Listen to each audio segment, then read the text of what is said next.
ಯೇಸು ಕ್ರಿಸ್ತನ ಮಹಾಪರಿಶುದ್ಧ ನಾಮದಲ್ಲಿ ನಿಮ್ಮೆಲ್ಲರನ್ನೂ ವಂದಿಸುವಂತವನಾಗಿದ್ದೇನೆ. Praise the lord. ಶಾಲೋಮ್. ಈ ಬೆಳಗಿನ ಜಾವದಲ್ಲಿ ವಾಕ್ಯ ಓದಿಕೊಳ್ಳೋಣ. ಯೋಹಾನನು ಬರೆದ ಸುವಾರ್ತೆ 14ನೇ ಅಧ್ಯಾಯ 27ನೇ ವಚನ ಓದಿಕೊಂಡು ಸ್ವಲ್ಪತ್ತು ಧ್ಯಾನ ಮಾಡಿಕೊಳ್ಳೋಣ.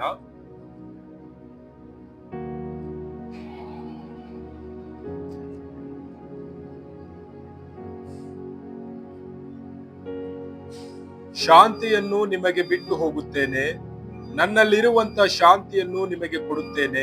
ಲೋಕವು ಕೊಡುವ ರೀತಿಯಿಂದ ನಾನು ನಿಮಗೆ ಕೊಡುವುದಿಲ್ಲ. ನಿಮ್ಮ ಹೃದಯವು ಕಳವಳಗೊಳ್ಳದಿರಲಿ, ಹೆದರದಿರಲಿ.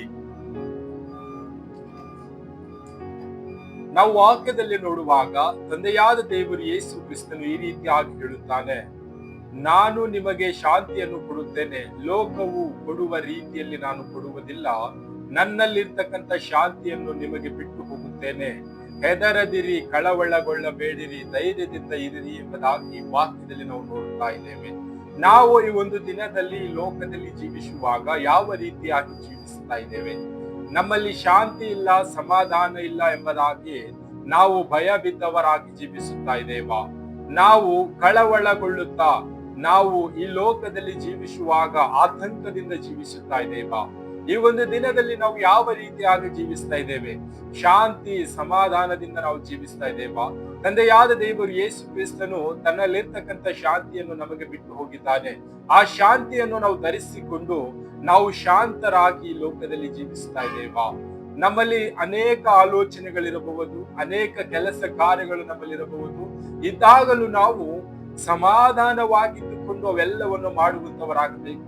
ನಾವು ಗಡಿಬಿಡಿಯಾಗಿ ಮಾಡುವಾಗ ನಮಗೆ ಭಯ ಪ್ರಾರಂಭವಾಗುತ್ತದೆ, ಕಳವಳ ಪ್ರಾರಂಭವಾಗುತ್ತದೆ, ಆತಂಕ ಪ್ರಾರಂಭವಾಗುತ್ತದೆ. ನಾವು ಈ ಒಂದು ದಿನದಲ್ಲಿ ಲೋಕದಲ್ಲಿ ಯಾವ ರೀತಿಯಾಗಿ ಜೀವಿಸ್ತಾ ಇದ್ದೇವೆ? ತಂದೆಯಾದ ದೇವರು ಯೇಸು ಕ್ರಿಸ್ತನು ತನ್ನಲ್ಲಿರ್ತಕ್ಕಂಥ ಶಾಂತಿಯನ್ನು ನಮಗೆ ಕೊಟ್ಟು ಹೋಗಿದ್ದಾನೆ. ಆ ಶಾಂತಿಯನ್ನು ನಾವು ಹೊಂದಿಕೊಂಡವರಾಗಿ ಈ ಲೋಕದಲ್ಲಿ ನಾವು ಶಾಂತಿಯ ಮಕ್ಕಳಾಗಿ ಜೀವಿಸುವಂತವರಾಗಬೇಕು.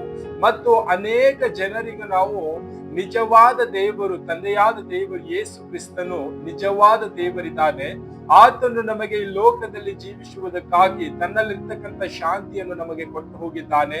ನಾವು ಕಳವಳಗೊಳ್ಳುವುದು ಬೇಡ, ಧೈರ್ಯಗೆಡುವುದು ಬೇಡ. ನಾವು ಧೈರ್ಯದಿಂದ ಇದ್ದುಕೊಂಡು ಈ ಲೋಕದಲ್ಲಿ ಜೀವಿಸೋಣ ಎಂಬುದಾಗಿ ಅನೇಕ ಮಕ್ಕಳಿಗೆ ನಾವು ತಂದೆಯಾದ ದೇವರು ಯೇಸು ಕ್ರಿಸ್ತನ ವಿಷಯವಾಗಿ ನಾವು ಶಾಂತಿಯಿಂದ ಹೇಳುತ್ತಾ ಈ ಲೋಕದಲ್ಲಿ ಜೀವಿಸುವಂತವರಾಗಬೇಕು. ನಾವು ಈ ಒಂದು ದಿನದಲ್ಲಿ ಲೋಕದಲ್ಲಿ ನಾವುಗಳೇ ಭಯದಿಂದ ಜೀವಿಸ್ತಾ ಇದ್ದೇವಾ? ಕಳವಳದಿಂದ ಜೀವಿಸ್ತಾ ಇದ್ದೇವಾ? ಆತಂಕದಿಂದ ಜೀವಿಸ್ತಾ ಇದ್ದೇವಾ? ನಮ್ಮನ್ನೇ ನಾವು ಪರೀಕ್ಷೆ ಮಾಡಿ ನೋಡಿಕೊಳ್ಳೋಣ.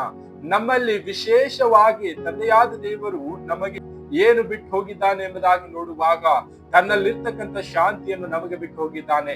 ಈ ಲೋಕದ ಜನರಲ್ಲಿ ನಾವು ಏನಾದರೂ ಕೇಳಿಕೊಳ್ಳುವಾಗ ಆ ಲೋಕದ ಜನರು ನಮಗೆ ಕ್ಷಣಿಕವಾಗಿ ಕೊಡುವಂತವರಾಗಿದ್ದಾರೆ ಮತ್ತು ಆಮೇಲೆ ಅವರು ಹಿಯಾಳಿಸಿ ಮಾತನಾಡುವಂತವರಾಗಿದ್ದಾರೆ. ನನ್ನ ಸೃಷ್ಟಿಕರ್ತನು, ನಿಮ್ಮ ಸೃಷ್ಟಿಕರ್ತನು, ಸರ್ವಲೋಕದ ಒಡೆಯನು ತನ್ನಲ್ಲಿರ್ತಕ್ಕಂಥ ಶಾಂತಿಯನ್ನು ಬಿಟ್ಟು ಹೋಗಿದ್ದಾನೆ.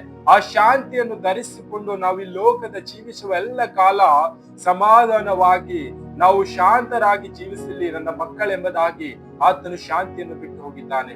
ಈ ಲೋಕದ ಜನರಲ್ಲಿ ನಾವು ಏನಾದರೂ ಕೇಳುವಾಗ ಅವರು ನಮಗೆ ಕ್ಷಣಿಕವಾಗಿ ಕೊಡುತ್ತಾರೆ ಮತ್ತು ನಮ್ಮನ್ನು ಅವರು ಹಂಗಿಸುವಂತವರಾಗಿದ್ದಾರೆ. ಈ ಒಂದು ದಿನದಲ್ಲಿ ನಮ್ಮಲ್ಲಿ ತಂದೆಯಾದ ದೇವರು ಯೇಸು ಕ್ರಿಸ್ತನ ಶಾಂತಿಯನ್ನು ನಾವು ಧರಿಸಿಕೊಂಡು ಜೀವಿಸ್ತಾ ಇದ್ದೇವಾ? ನಾವು ಈ ಲೋಕದ ಜನರಿಗೆ ಆತುಕೊಂಡವರಾಗಿ ಜೀವಿಸ್ತಾ ಇದ್ದೇವಾ? ಈ ಒಂದು ಸಮಯದಲ್ಲಿ ನಮ್ಮನ್ನೇ ನಾವು ಪರೀಕ್ಷೆ ಮಾಡಿ ನೋಡಿಕೊಳ್ಳೋಣ. ಕರ್ತನು ಈ ವಾಕ್ಯ ನಮ್ಮೆಲ್ಲರ ಆತ್ಮೀಯ ಮಕ್ಕಳಿಗೆ ಆಶೀರ್ವದಿಸಲಿ. ಆಮೆನ್.